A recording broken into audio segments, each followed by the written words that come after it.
एक कहानी यह भी है कि कर्ण जब द्रौपदी स्वयंवर से लौटकर आ रहे थे, तब रास्ते में उनकी भेंट राजा चित्रवत की पुत्री अंसावरी और उनकी सखी पद्मावती से हुई। दोनों कन्याओं ने कर्ण का सम्मान करते हुए उन्हें राज्य भवन में बुलाया, जिसके बाद कर्ण उसके राज्य भवन पहुंचे। कर्ण और अंसावरी को प्रेम हो गया। सो फ्रेंड्स, आज का वीडियो स्टार्ट करते हैं, और अगर आप हमारे चैनल में नए हैं, चैनल को सब्सक्राइब करें और अपने फ्रेंड्स के साथ ज़रूर शेयर करें।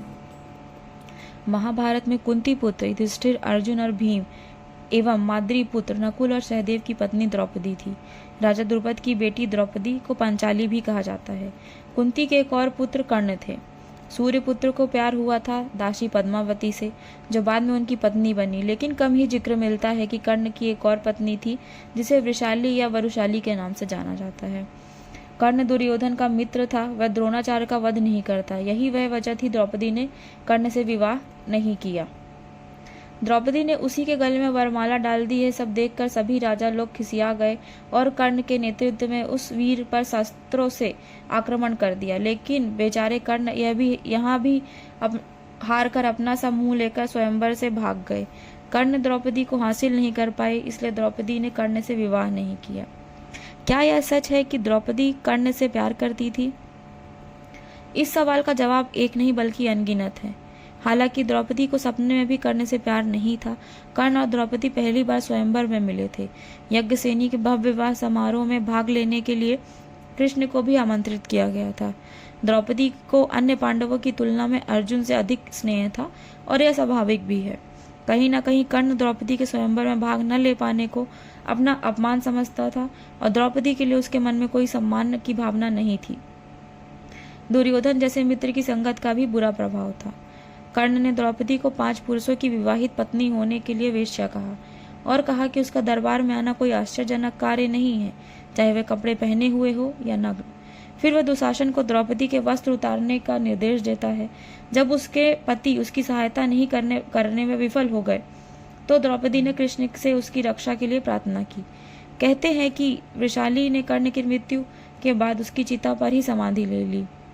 वह बहुत चरित्रवान और पतिव्रता थी। वृषाली के बारे में मान्यता है कि उसने द्रौपदी को सलाह दी थी कि महल छोड़कर अपने पिता या भाई के यहाँ चली जाओ।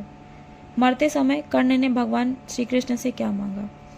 यह सुनकर कर्ण के पास पड़े पत्थर से अपने सोने के दांत तोड़कर ब्राह्मण को अर्पण कर दिए। इस दानवीरता से प्रसन्न होकर भगवान श्री कृष्ण अपने वास्तविक रूप में आ गए और कर्ण को वरदान मांगने को कहा। कर्ण ने वरदान रूप में अपने साथ हुए अन्याय को याद करते हुए भगवान श्री कृष्ण से अपने अगले जन्म में उसके वर्ग के लोगों के कल्याण करने को कहा।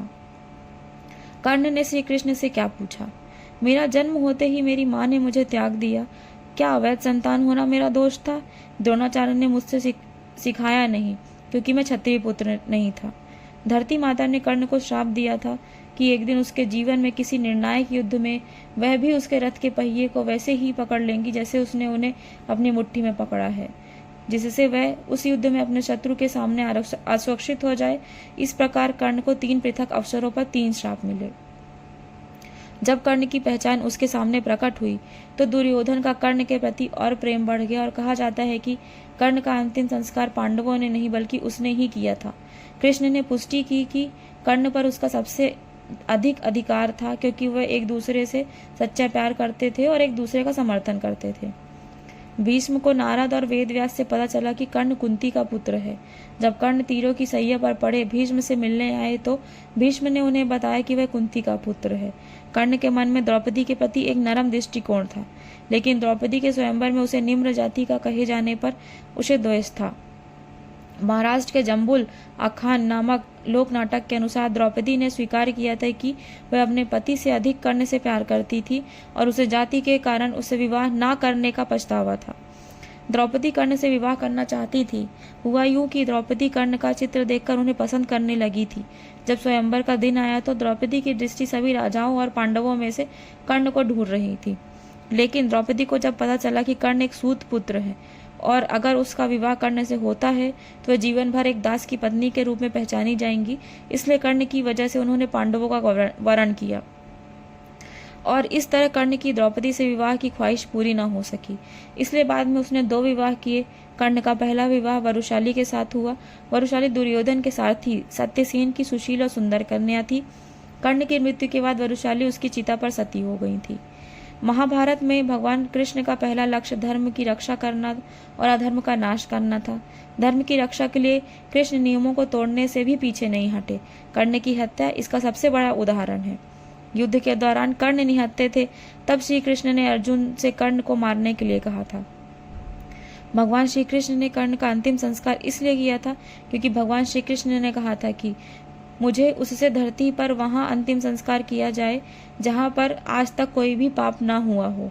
तब श्री कृष्ण ने अपने हाथों पर रखकर कर्ण का अंतिम संस्कार किया था, क्योंकि धरती पर ऐसी कोई जगह नहीं थी जहां पाप ना हुआ हो।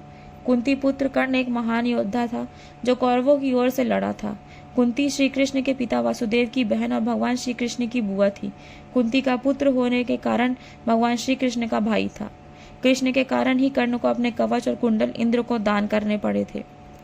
सो फ्रेंड्स, आज की स्टोरी में इतना ही। जल्द मिलेंगे न्यू स्टोरी के साथ।